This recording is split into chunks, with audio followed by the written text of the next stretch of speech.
आज हम लोग जिस टॉपिक पर बात करेंगे उस टॉपिक का नाम है कल्पेबल होमिसाइड। आईपीसी के सेक्शन 299 में इसको डिफाइन किया गया है। तो दोस्तों मैं आप लोगों को इसका डिफिनीशन नहीं दूंगा, लेकिन ऐसा फैक्ट और ऐसे समझाऊंगा कि मेरा उम्मीद है कि आप लोगों से कल्पेबल होमिसाइड का ऐसा नॉलेज हो जाएगा जैसा अदर स्टूडेंट को नहीं होता है, और इससे कोई भी क्वेश्चन आप लोगों का नहीं छूटेगा। ये मेरा खुद पे कॉन्फिडेंट है। तो प्लीज मैं आप लोगों से रिक्वेस्ट करूंगा कि आप लोग इस वीडियो को पूरा देखें और सब्सक्राइब करें।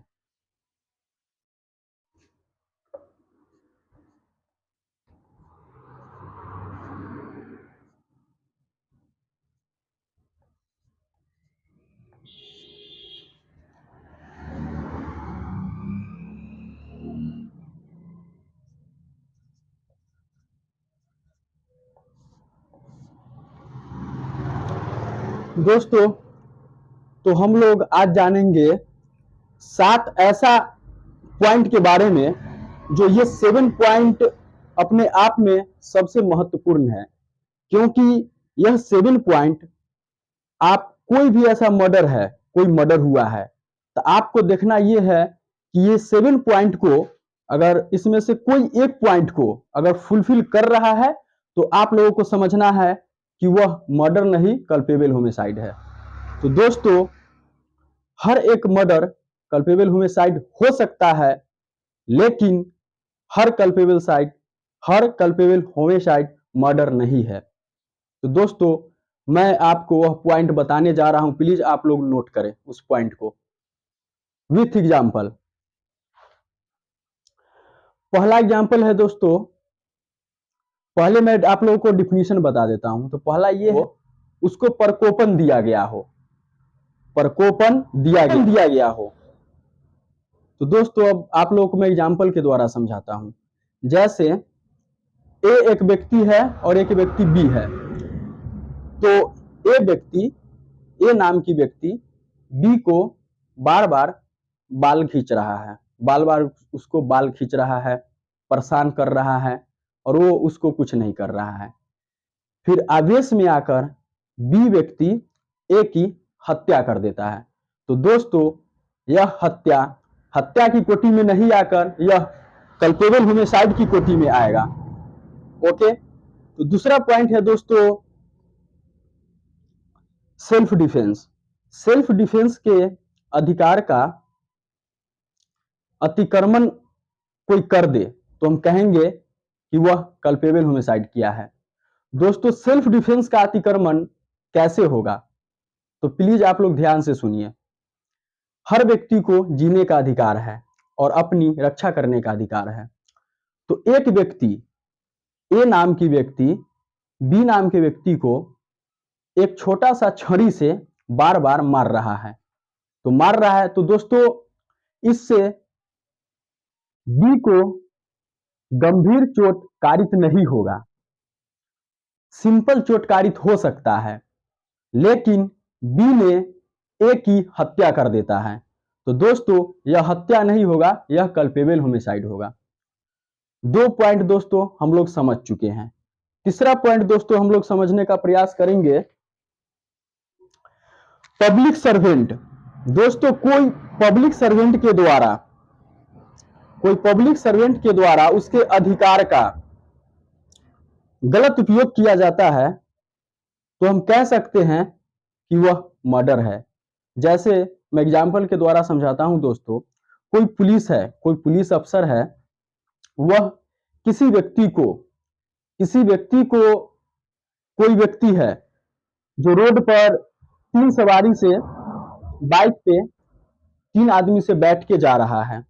तो पुलिस वाला ने उसको एक व्यक्ति को चलते में एक हाथ पकड़ के कस के खींच देता है।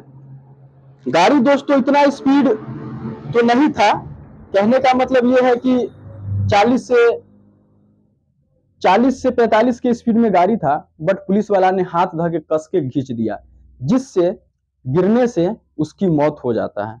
तो दोस्तों पुलिस वाले को वहां पे पुलिस वाले के द्वारा जो अपराध हुआ है उसे हम कल्पेबल होमिसाइड कहेंगे, क्योंकि वह ये समझ सकते थे कि यह गिरने से इसकी मौत हो सकता है, फिर भी उन्होंने ऐसा गलती किया।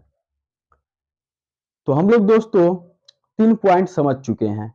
अगला पॉइंट हम लोग समझेंगे दोस्तों, 2 लोगों में अचानक झगड़ा हुआ हो, 2 लोगों में अचानक किसी बात पर झगड़ा हुआ हो और एक ने दूसरे को हत्या कर दिया, तो दोस्तों हम समझेंगे कि वहां पे मर्डर नहीं कल्पेबल होमिसाइड होगा।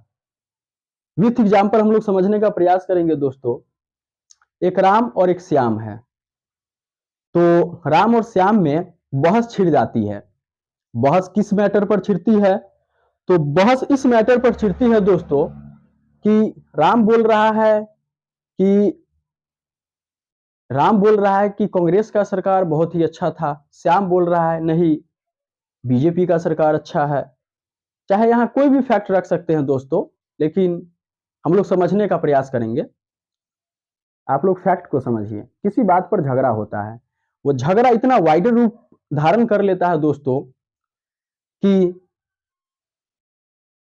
राम ने श्याम की हत्या कर देता है, तो दोस्तों वहां पे हत्या नहीं कल्पेबल होमिसाइड होगा। उसके बाद नेक्स्ट पॉइंट हम लोग समझने का प्रयास करेंगे दोस्तों, मरने वाले की सहमति हो। अब आप लोग सोचेंगे और समझेंगे दोस्तों कि मरने वाले की सहमति कैसे हो सकती है। दोस्तों मैं आपको एग्जाम्पल से समझाने का प्रयास करता हूं। जैसे एक लड़की है और एक लड़का है, हम कह सकते हैं कि लड़की अपर कास्ट से बिलोंग करती है और लड़का बैकवर्ड कास्ट से बिलोंग करता है, निम्न जाति से बिलोंग करता है। अब दोनों में प्यार हो जाता है, दोनों अपना शादी करने का फैसला करते हैं। तो शादी करने का फैसला करते हैं दोस्तों, ये दोनों की फैमिली ऐसा नहीं चाहते हैं कि ये दोनों में शादी हो, ये दोनों के शादी के खिलाफ है। तो यह दोनों आपस में विचार करता है और अपनी कंसेंट देता है कि ऐसा करते हैं, हम दोनों आदमी मर जाते हैं।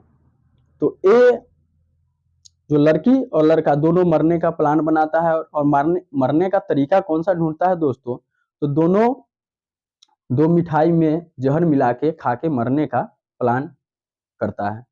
तो दोस्तों लड़की तो मिठाई खा ली, लड़का ने लड़की को मिठाई खिला दिया, अब लड़की डेथ कर गई।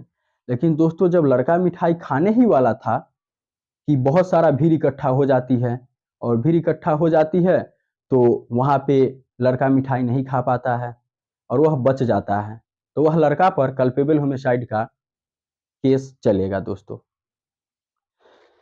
नेक्स्ट पॉइंट हम लोग जानने का प्रयास करेंगे दोस्तों, छठा पॉइंट जानने का प्रयास करेंगे दोस्तों, आपराधिक मानव वध में संभाविता मृत्यु हो भी सकता है या न भी हो सकता है। मतलब संभाविता है कि मृत्यु हो भी सकता है और न भी हो सकता है। उस कंडीशन में कल्पेबल होमिसाइड होगा। एग्जाम्पल के द्वारा हम लोग समझने का प्रयास करते हैं दोस्तों। जैसे एक व्यक्ति फायरिंग करता है, फील्ड में फायरिंग करता है, तो उसका कंसेंट और समझ तो है कि किसी को गोली लगेगा तो मर जाएगा, फिर भी वह फील्ड में, एक फील्ड है उस पर गोली चला रहा है। एक व्यक्ति वहां से गुजरता है जिसको गोली लग जाता है, उसकी डेथ हो जाती है। तो जो व्यक्ति गोली चला रहा था उस पे कल्पेबल होमिसाइड का केस चलेगा दोस्तों। और दूसरा एग्जांपल से समझने का प्रयास करते हैं दोस्तों। जैसे राम श्याम को मारने के लिए उसके घर में एक सांप को छोड़ता है। तो दोस्तों रूम में सांप, जहरीला सांप को अंदर भेज देता है, जिससे उसकी अगर मृत्यु हो जाती है, सांप काट लेता है, तो वह कल्पेबल होमिसाइड किया। लेकिन दोस्तों यहाँ पर संभाविता है, पहली एग्जांपल में संभाविता है कि गोली लगने से मौत, कोई अगर व्यक्ति आता है तो गोली लगेगा तो डेथ हो जाएगा, नहीं आएगा तो डेथ नहीं होगा, संभाविता है। और दूसरे एग्जांपल में है दोस्तों कि सांप ऐसा भी हो सकता है कि यह रूम है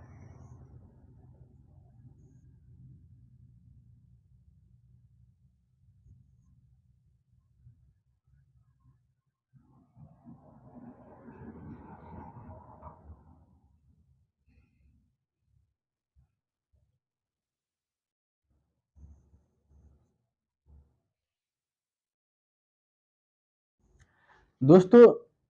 जैसे वो सांप रूम में गया तो ये जरूरी नहीं है कि इसको काटेगा ही। यह सांप ऐसे घूम के बाहर भी आ सकता है। यह सर्टेनिटी नहीं है कि इसको काटेगा ही। तो हम ये समझ सकते हैं दोस्तों कि संभाविता नहीं है कि सांप काटेगा ही, तो वहां पे कल्पेबल होमिसाइड का अपराध कारित हुआ दोस्तों। उसके बाद नेक्स्ट पॉइंट हम लोग समझने का प्रयास करेंगे। दोस्तों एक चीज हमेशा आप लोग ध्यान में रखिएगा, दुराशय मेंसरिया, जिस भी हत्या में दुराशय मेंसरिया कम हो तो हम लोग उसको कल्पेबल होमिसाइड की श्रेणी में रखेंगे, और दुराशय मेंसरिया अगर अधिक हो तो उसको मर्डर की श्रेणी में रखेंगे। अब हम लोग समझने का प्रयास करेंगे दोस्तों कि कौन से सेक्शन में इसकी सजा का प्रावधान किया गया है। तो दोस्तों आईपीसी के अंडर सेक्शन 304